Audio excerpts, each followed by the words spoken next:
certain organizations receiving funding in the expense budget. A pre-considered resolution sponsored by Councilmember Justin Brannan establishing a new 40-year Article 11 tax exemption for one building in Councilmember Carr's district. Next, we'll vote on the following land use items. South Jamaica Gateway rezoning, an HPD application to facilitate the development of two mixed-use residential and community facility buildings with approximately 143 senior and affordable housing units in my district and Councilmember Williams' district. MHANY, Multifamily Preservation Loan Program, will facilitate the preservation of affordable housing across 4 city-owned buildings in the districts of Council members Joseph, Lewis, and Narcisse. The rehabilitation of these buildings will preserve 12 rental units and 1 commercial space under the HPD Multifamily Preservation Loan Program. South Bushwick Neighborhood Homes will facilitate the creation of new affordable home ownership units on city-owned sites in Council members Gutierrez and Nurses District under the HPD Open Door Program. 31-17 12th Street rezoning will facilitate a new 5-story residential building with 35 housing units, 9 of which will be permanently affordable units under MIH and Councilmember Caban's district. The council will modify this application to add the MIH deep affordability option. 343 West 47th Street special demolition permit will allow the demolition of a portion of the residential floor area of an existing building in Councilmember Botch's district. This permit request comes after approved partial demolitions in 2019 and 2020. 2 applications in Councilmember Brannan's district, 250 86th Street rezoning will facilitate the legalization of a 2-story mixed-use building with medical offices and residential space. The council will modify this application to change the proposed R6B to an R5D and modify the rezoning area boundaries. Coney Island Phase 3 will facilitate the construction of a mixed-use building with 420 affordable housing units, as well as commercial and community facility space. Rents will be affordable to families at incomes ranging from 30 to 90% of the area median income. At least 15% of units will be reserved for referred, formerly homeless tenants who will pay 30% of their income as rent. 2 landmark preservation designations. The Brooklyn Edison Building in Councilmember Ressler's district, the original headquarters of our city's leading electricity company serving Brooklyn from the late 19th century through the mid-20th century, was built in the Renaissance Revival style and housed a lighting and telephone system.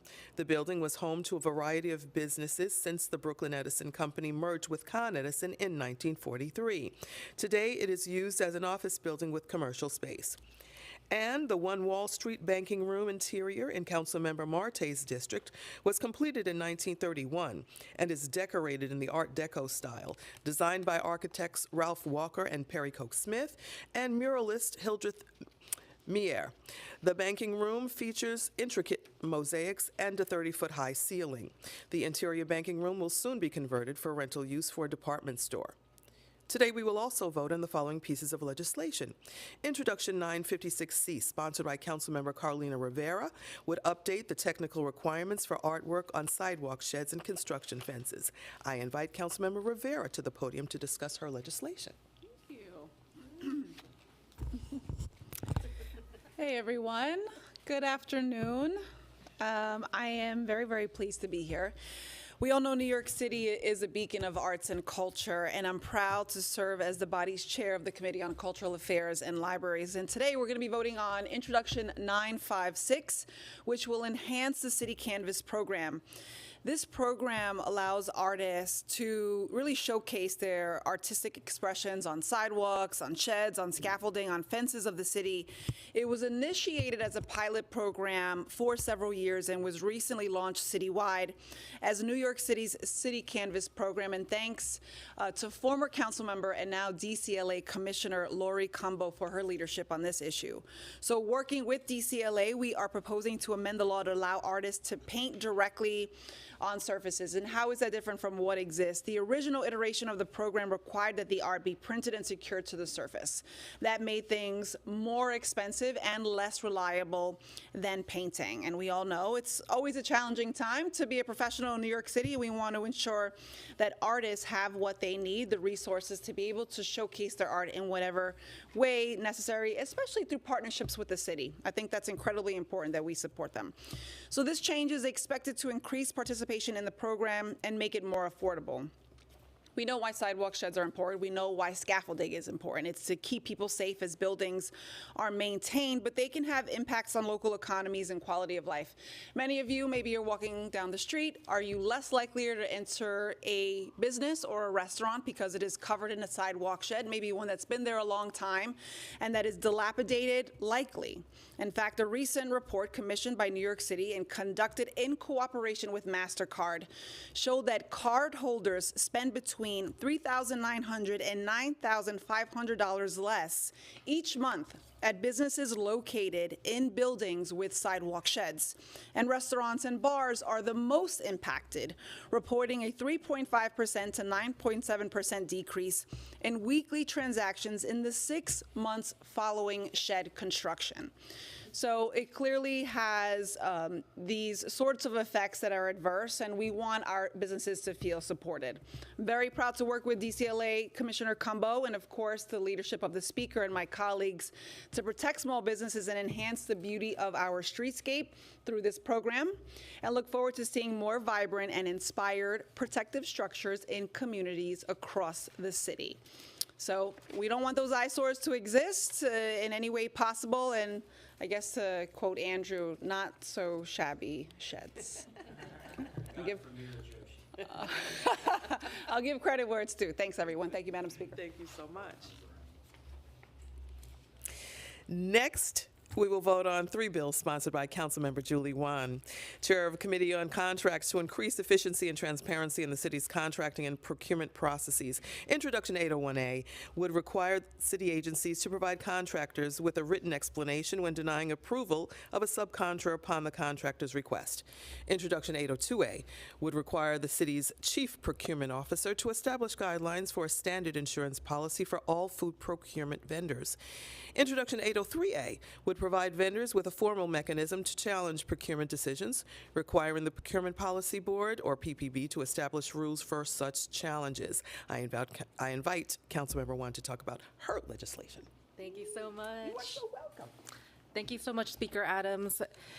Good afternoon. My name is Julie Wan, and I'm currently the Chair of Contracts. And this morning, we are proud to support these 3 bills that are passing with the expedited support of the City Council, especially the Speaker herself. The current Adams administration has wasted millions of taxpayer dollars in questionable contracts, which these bills aim to reform. From awarding $150 million on a no-bid contract to provide security at a migrant shelter, to a company once owned by the former Deputy Mayor Phil Banks, as to former NYCHA employees pocketing $2 million bribes and steering more than $13 million in corrupt city contracts, and the list goes on. There is no better time to reform our city contracting process as now. And what those 3 bills that we just talked about, firstly, for 801, and 803, these are coming directly out of feedback from our current vendors, both prime and subcontractors. So 801 is a local law to amend the administrative code for the City of New York in relation to explanations for subcontractor denials in city contracting. Currently, the city is able to deny any subcontracts that they want with 0 explanation, as well as 803, where it is a local law to amend New York City's charter in relation to protesting an agency's procurement decisions. We've heard from many vendors who have come to our office letting us know that they were denied a city contract that they were long awarded when a head of a city agency has said, we want you to use this subcontractor. And when they said no, because of a variety of reasons, that main contract was taken away from them and awarded to somebody else, and the list goes on. These 2 bills will now provide an avenue where they will have the time and the voice to be able to protest a denial, as well as every single agency will have a city contracting officer who will have to answer the questions, as well as protections for labor unions and others like nonprofits who are fearful of speaking up when they feel they were wrongfully taken away away or denied a contract that they have long been awarded. And at this time, there has been accusations or allegations about wrongful designations of contracts to a certain friend of someone in power, that we are contracting rightfully, transparently, and has accountability for our city's contracting process. Every single year, 30%, up to 30%, or 20% or above of our city's taxpayer dollars are used for contracting. That means that that's at minimum $20 billion going out on these city bids. And we want to ensure legislatively that they are done fairly. Lastly, Intro 802 is a local law to amend the administrative code for the city of New York in relation to establishing a standard insurance policy for food procurement vendors. We've heard time and time again where we heard from new arrivals as well as regular New Yorkers who are shelter residents saying that the food quality is horrible in our shelters. And the amount of food waste that we're seeing in the news as well as in any local shelter is tremendous. And that's a tremendous amount of waste. Yet, when food vendors like our local mom and pop restaurants want to compete for these food contracts, they're unable to. Because if you're a local small business owner, especially a minority or women-owned business, you don't have the money to pay all these different insurance premiums from every single agency. So what this bill will do now is have one standardized insurance premium, so that way whether you're contracting with HPD or the DOE or H&H or DHS, that you don't have to have multiple insurance premiums to serve the same food to these locations, but now you can qualify at a much easier rate. And this is just the beginning of the work that we're doing to provide reform for our contracting process. We're currently working on compliance laws that we're going to be passing, so stay tuned for more contracts reforms to ensure that this does not happen ever again in our city, no matter which mayor is in power. Thank you so much for the support of Speaker Adams. Thank you, Councilmember. Thank you so much, Councilmember Wan. The next set of bills we're going to vote on are related to maternal health. Yesterday, I delivered an emergency speech to convey the urgency necessary for our city to confront maternal mortality. The continued deaths and their severe racial disparities are a continued injustice that we cannot allow to persist. In New York City, Black women are 6 times more likely than our white counterparts to die due to pregnancy-related causes. As a society, we've accepted maternal mortality as an unfortunate casualty, when in fact, most deaths could have been prevented. New Yorkers are looking for us for leadership. While we recognize that progress has been made because of advocates, members of this Women Majority Council, several of whom are standing with me here today, city agencies, the state, and others, we must also be honest that there are limitations to solving this issue solely through new laws alone.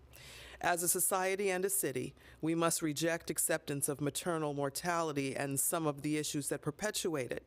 That's why I raised the alarm and level of urgency and announced that the council will help convene all stakeholders from the city, state, and federal government, as well as the brilliant minds of our public and private hospital systems, university medical students, community-based organizations, healthcare providers, labor unions, advocates, and survivors, with the goal of creating the political will for coordinated action on solutions to end maternal mortality. The maternal health crisis is a public health emergency, and I will consistently use my voice as Speaker to keep it at the forefront of our city's agenda. We have the talent, resources, and tools to change the trajectory of maternal mortality in our city. No one should die from preventable causes, and we owe it to our mothers, without whom there is no life, to work together and get this right. At the same time, the council will continue with oversight and lawmaking where we can to make a difference. At our last stated meeting, the council passed a legislative package addressing maternal mental health in recognition that it is one of the greatest causes of maternal mortality. Today, we are continuing this work by voting on bills to strengthen support for those who can become pregnant. Resolution 293A, sponsored by Councilmember Althea Stevens, would call on the New York State Legislature to pass and the governor to sign the Chisholm Chance Act, which would establish a plan to address the severe maternal morbidity crisis in Brooklyn and the Bronx. Resolution 133A, sponsored by Councilmember Julie Menin, would call on the New York State Legislature to pass and the governor to sign legislation to increase Medicaid reimbursement to cover 8 pre- and postnatal visits, as well as delivery support by doulas. Introduction 891A, sponsored by Councilmember Farrah Lewis, would require the Department of Health and Mental Hygiene to annually post information related to the Maternal Mortality and Morbidity Review Committee on its website. Introduction 892A, also sponsored by Councilmember Lewis, would require employers to distribute their written lactation room accommodations policy to an employee when they're hired and post the policy in their workplace and on their intranet if one exists. I invite Councilmember Lewis to talk about her important bills. Good afternoon, everyone. And I'm happy to be joined by 4 mamas up here as we talk about maternal health. Thank you again, Speaker Adams, to provide us with a platform to continue advancing legislation that protects the most vulnerable among us. My name is Councilmember Farrah Lewis, Chair of the Committee on Women and Gender Equity. I'm honored to have 2 significant bills passed today, Intros 891 and 892, both addressing issues surrounding maternal health in our city, but also promoting and protecting health, safety, and well-being of women and birthing people in our city. It is no secret that our city has a considerable journey ahead to ensure that we are protecting the needs of all women, particularly during their childbirth journeys. And it is our responsibility as a council to ensure we can do everything we can to support and safeguard them. Just last week, Brooklyn was devastated by the tragic death of a young mother during childbirth at Woodhull Hospital, the 3rd woman of color to die in labor at this hospital since 2020. Berveline Garcia Barrios was 24. When she went to the hospital because she was not feeling well, she passed away after an emergency C-section. This is a travesty and definitely was preventable, and it's unacceptable. If we want the public to trust our healthcare institutions, especially our public health organizations, we must legislate transparency and accountability.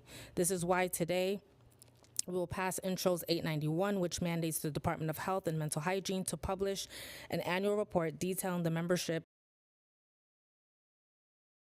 of Maternal Mortality Morbidity Review Committee. This transparency is crucial as it empowers the public to know who is responsible for holding our institutions accountable for their actions, especially when our lives are at stake.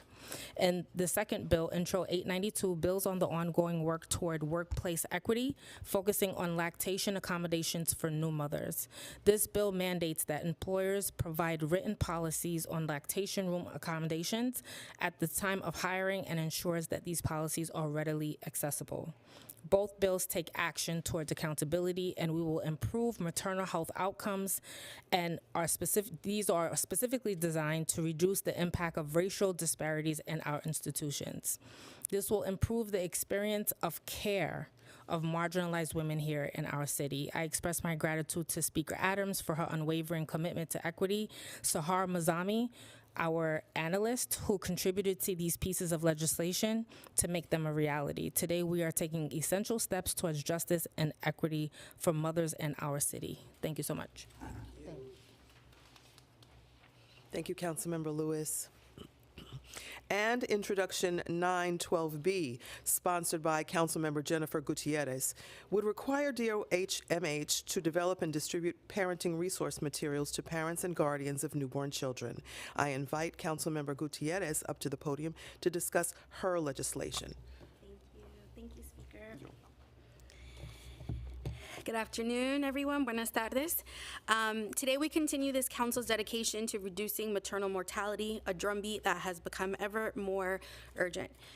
Like mentioned by Councilmember Lewis, last month we lost a young mother. We received the heartbreaking news just last week of this tragic death at Woodhull, my beloved Woodhalls, where I brought my first child into this world, where I sought my prenatal and postnatal care. And this loss is painful, and a reminder of the work that we still have to do. Throughout my time as a council member, the bills I've introduced and passed reflect a common thread: protecting and keeping women and their families alive. From the first bills, like the doula pilot program, to the Marshall Plan for Moms Task Force, I have consistently advocated for solutions that ensure safety and support for new parents. Just last week, I passed a bill focused on maternal mental health, further underscoring our commitment to this cause. I also introduced NYC Text for Kids, an initiative and automated text messaging system that will help parents and guardians receive crucial information about their children's developmental milestones. These efforts are not just about maternal health, they are about making it possible for families to thrive in New York City, to have some orientation, to have resources, to have options. My fierce advocacy for childcare and these supportive services aim to get people back to work, make raising children in this city doable, and most importantly, keeping birthing people alive. We have the solutions and the recommendations. We know what needs to be done. Now is the time to go all in and ensure that everyone is on board. Today, I'm proud to pass the Newborn Navigator Act, which was inspired by my district director, Angelica Colon. This legislation is a common sense solution that will provide new parents with easy access to essential resources, all in one place. If you're a parent, you know how sleep deprived you are, how hungry you are, how dehydrated you are. And if a place existed where you can just pop your problems in and get a solution locally and in the city, that would save you so much time that you can dedicate to yourself. It's about saving lives, plain and simple. And as the speaker said yesterday during her speech on maternal mortality, in New York City, the leading cause of pregnancy-associated deaths are mental health conditions, and this bill can help lower that number. It can save lives. I'm thankful to the speaker for her leadership, but also her partnership. I think she has been steadfast since shepherding in this new council on her commitment to reducing and eliminating maternal morbidity in the city of New York, and it's something that I've personally spoken to her about, and I know that I'm just very grateful to have her in this position and her leading this campaign. And I know that as a mom and as a grandma, she understands this. And as a HHC baby, we're both Elmhurst Hospital babies. We want to see these beloved institutions thrive and never have to see or experience the loss of another pregnant person again at any of our institutions. So thank you. Thank you. Yeah. Thank you so much, Council Member. This concludes our stated agenda, and with that, we will take on topic questions. Come on, this is great legislation. Jeff, Andrew, Katie. I was born in Bellevue for next. I'm curious, I know with your speech yesterday, do we know yet who's going to be on this panel and more details about, I guess, and what are the benchmarks? I know sometimes people, if there's a timeline and there's certain, I hate to use the word deliverables, but. No, it's a good question, Katie. We're still very new in our inception. What I can let you know is that since that speech yesterday, I have had so many folks reach out to me wanting to be a part of this. We've got think tanks that are already established, which we knew.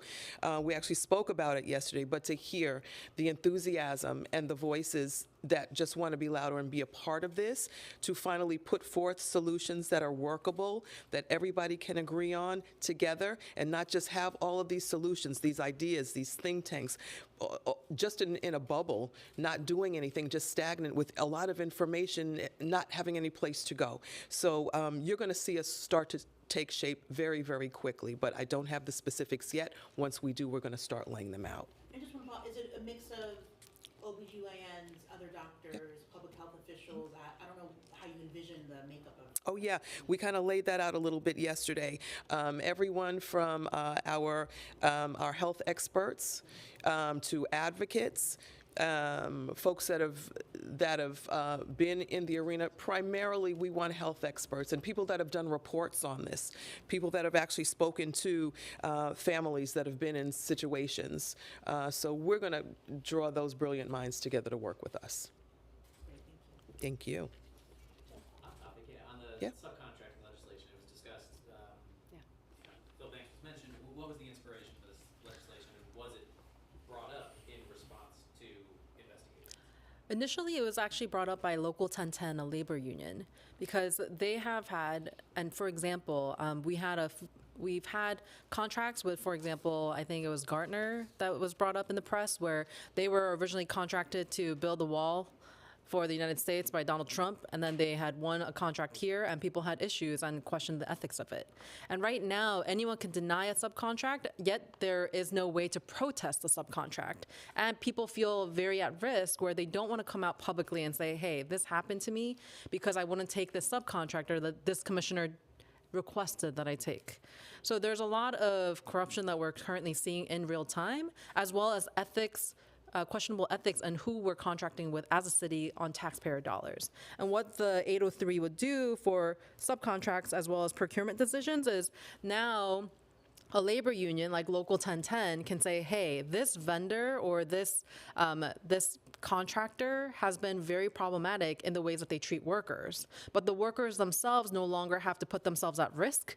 They can have their labor union or a spokesperson like a steward bring that up to the city, to the contract officer of that agency directly. And they will have to answer on paper, on the record.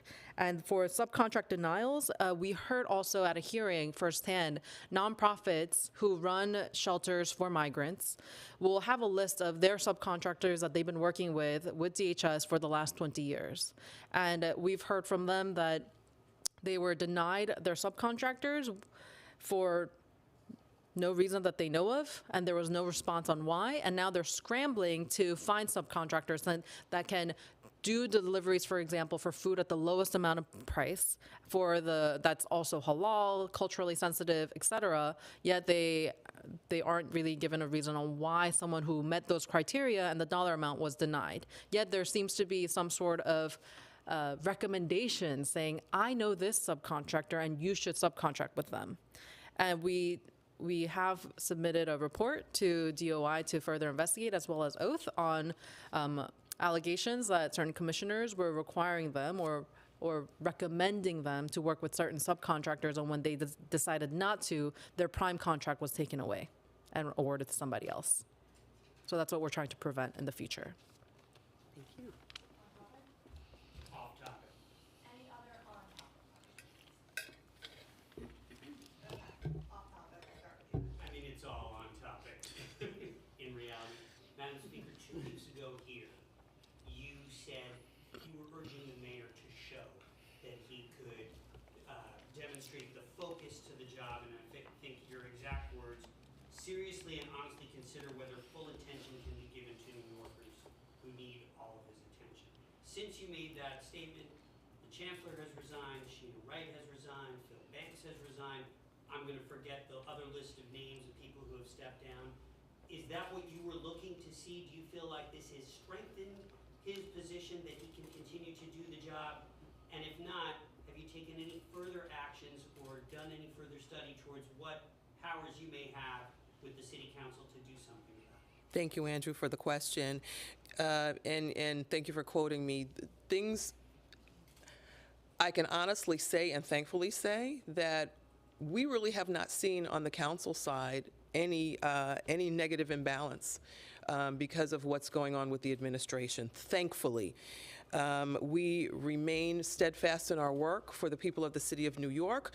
As you know, we are in hearings pretty much on a daily basis, multiple hearings, so we're still doing the work of the people.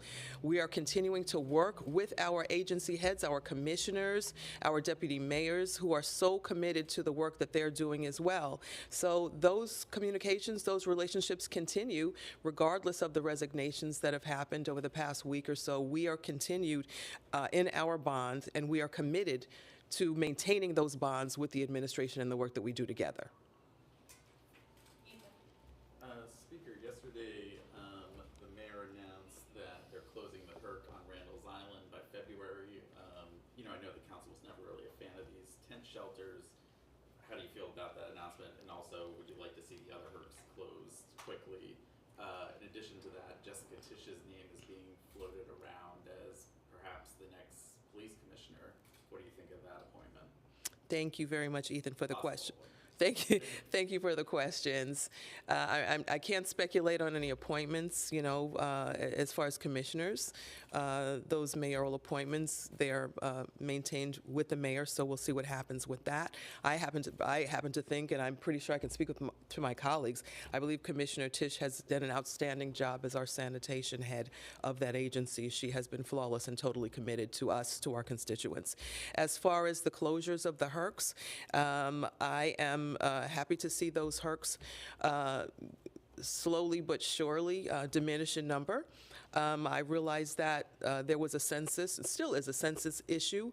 People need a place to live, but yes, the hope is that that folks are moving into housing, hopefully permanent housing, housing of some sort across the city and other places. So yes, we are glad to see those HERCs closing. Good afternoon, Speaker. A recent polling found 69% of New York City adults believe the mayor should resign. Do you agree with that majority of New York City adults? And then if the instability in the mayor's office reaches a point where it does impact the governing of the city, are there any steps that the city council might be able to take? Have you thought about that possibility? And how would you act in that moment? Thank you for the questions.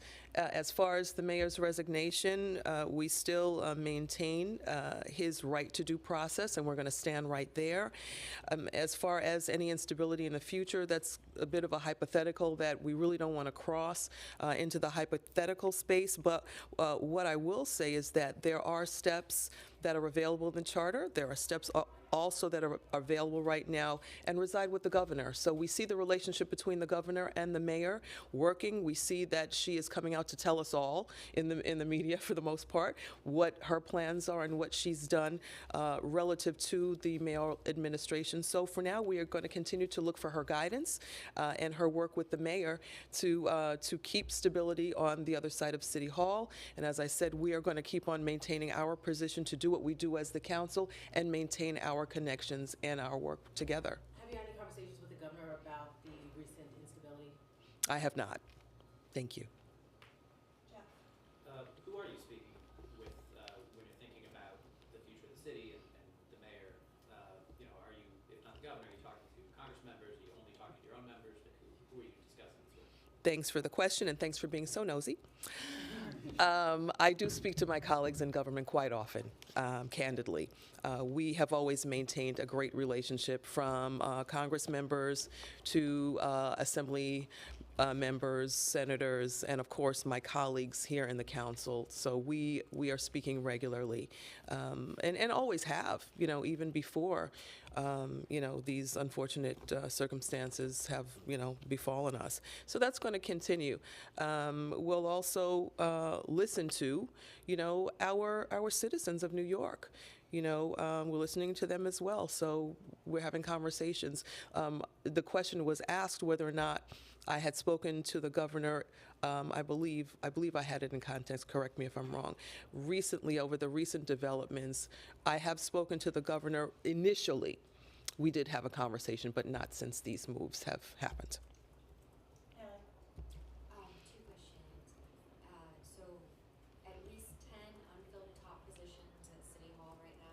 Who knows exactly changes, but is the council worried about the public safety roles that are still without a permanent replacement? And I have a second question. Mm-hmm. Jumaane Williams and Hakeem Jeffries have urged the mayor to provide New Yorkers with a concrete plan on how he's going to run the city while navigating court appearances, high-profile resignations. No such plan has been put forward by the mayor yet. Would the council like to see that plan? If yes, would the council put pressure on the mayor to put that plan out? Thank you for the questions. The first question pertaining to public safety. I trust that those positions for public safety will be filled. And I also trust in the interim or acting commissioner at this time. I think that he is doing fine, and we continue to look for his guidance when it comes to public safety. As far as the plans by the congressman and the public advocate, I'm not aware of those plans. I was not in. Asked the mayor to put forth a plan on how he would navigate court appearances and his role as mayor, and I think they gave him like 24 hours and never put it forth. So does the council we continue to work, as I said, with the mayoral administration the way that we always have and have our relationship with them. So far, I'm going to say so far so good as far as the council and the mayoral administration is concerned. So we're not, privy or don't have anything to do with plans that were asked, by the, other elected officials.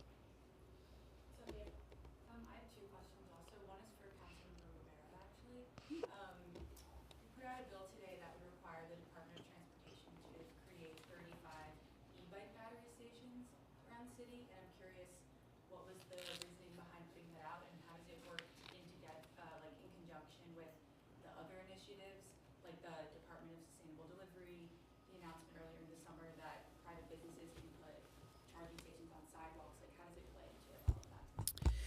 Well, we certainly want to expand the conversation around e-bike charging, battery safety as much as possible. So what we've seen in my own district in Cooper Square, and this was recently highlighted, is that having a safe e-bike charging station, it has contributed to a decrease in the accidents and deaths that have occurred typically and historically over time. So we want to ensure that we're working with the workers themselves, of course the agencies, because they are the ones installing the infrastructure and leading the city, and also looking at how heavily utilized these modes of transportation are. Many people use e-bikes just as a part of a city bike. This is a part of our daily commute now, and we're seeing more delivery workers than ever. So we're looking to have the conversation with DOT, with my colleagues, hopefully have a hearing on it soon, and see how we can expand this infrastructure responsibly for public safety reasons, and also because this is becoming a very, very popular means of transportation. And then my second question is for Speaker Adams. Experts say that getting rid of parking mandates citywide is the key to unlocking the full potential of the City of Yes for Housing Opportunity Plan, especially in mid to low density districts. I'm curious where you are on that part of the proposal, the City of Yes proposal. Thank you for the question. City of Yes is still being considered. We have hearings next week, so we are still taking all input. We are hoping to get as much input as possible, so we will weigh in after the hearing. Thank you. Hi, Speaker Adams. Hi, Katie. Two questions. The first is about Mayor Elgood Trufant. I know that the mayor said last week that he's going to bring her up for a hearing here for the council. I know how we saw how the Randy Mastro hearing went. I think we're still remembering it because we experienced it live. But when can we expect that hearing? And I know you've previously said you support her, so I don't know what we can expect from that. And then the second question is about I know Andrew sort of asked it about the Mayoral and Ability Committee. You were one of you and Muriel were both on it, I guess. How does that work practically? I know it's sort of the second if the governor doesn't, but I don't know, have you spoken to the other members? Is there some sort of planning and just to check in to see who would, do you call it? Can anyone on the panel call it? Good questions. Thank you. As far as Muriel Good Trufant, we certainly do appreciate all the decades of service at the City Law Department, and we look forward to examining her record, as we do with all candidates coming before the council, and considering her nomination in accordance with our charter mandated responsibilities if and when the administration formally nominates her. We're still waiting for that nomination. So we're looking forward to that. As far as the Inability Committee is concerned, I think that it's important to note the historical perspective of an Inability Committee. It devolved from Mayor Koch having a stroke, heart attack, I believe it was a stroke, in office. So the word inability, I believe, was chosen because of that very fact of the mayor being physically unable to fulfill his role. That is not what we have in this instance. So at the time, we are not looking at, enacting an Inability Committee, primarily because of the historical perspective of why it was created. So just to be clear, the mayor's office, I know he said last week they haven't submitted Muriel Good Trufant yet for nomination? Correct, we're waiting. Okay, thank you, everybody. Thanks, everybody. Thank you.